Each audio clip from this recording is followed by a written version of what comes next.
Jason, great to chat with you again. The December quarter was a busy period for Tryp, particularly with respect to the clinical development pathway for its lead drug candidate, TYP-8803. To kick things off for us, can you just give us a recap of the key milestones achieved in the period?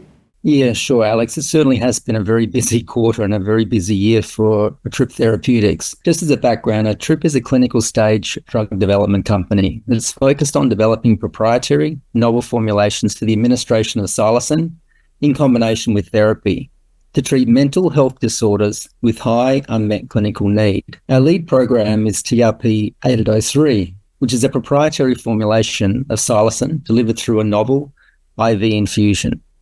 Tryp's phase 1b study carried out at CMAX in Adelaide showed a level of great consistency across dose escalation cohorts, irrespective of patient weight or their liver metabolism. This consistency actually alleviated one of the most significant shortcomings of oral psilocybin in that there's a huge patient variability between one and the next. Obviously, TYP-8803 was also seen as safe and well tolerated by the Safety Council, which paved our way to progress TYP-8803 into the clinic for our phase 2 program. We also actually received some pretty promising results in the use of TYP-8802, which is oral psilocybin, in irritable bowel syndrome or IBS. This is a phase 2 study that's still being undertaken by researchers at the Massachusetts General Hospital in the US. In the interim analysis, it showed that 75% of patients received a clinically meaningful reduction in pain. This is abdominal pain and visceral tenderness, as well as GI-associated anxiety. In addition, in the last quarter, we also completed a $6 million raise, cornerstone by the Merchant Fund and also by Dr. Daniel Tillett, who's the CEO of Race Oncology, and is now also joined the board as a non-executive director for Tryp Therapeutics. Thanks, Jason. Now, you mentioned that phase 1b trials comprise testing on a varied cohort of patients, including non-obese volunteers and an obese patient cohort.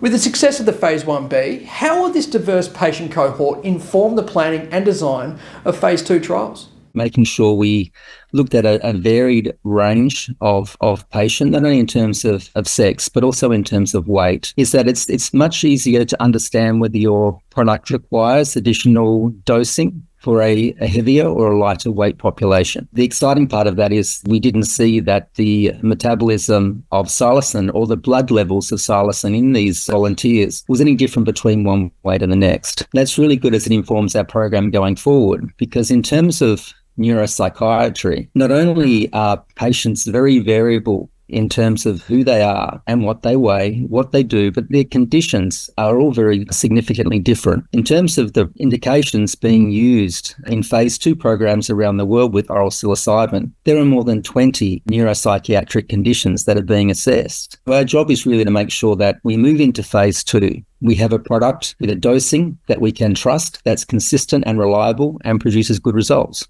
And that's what we've tried to do in our phase 1b program. So we know when we go into our phase 2 series and beyond that we have the right product with the right dose for the right patient.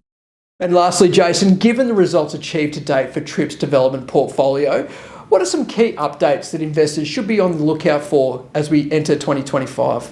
Thanks, Alex. Our team are actually actively, as you'd expect, planning the development for commencement of phase 2 studies for 8803.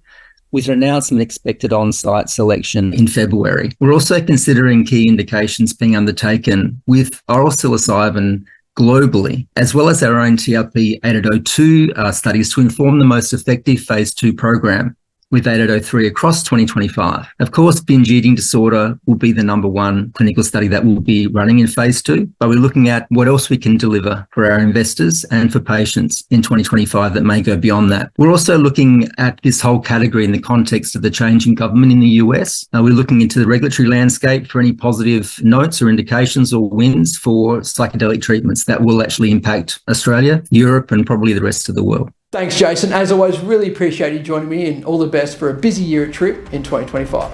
Thanks so much, Alex. Thanks for your time.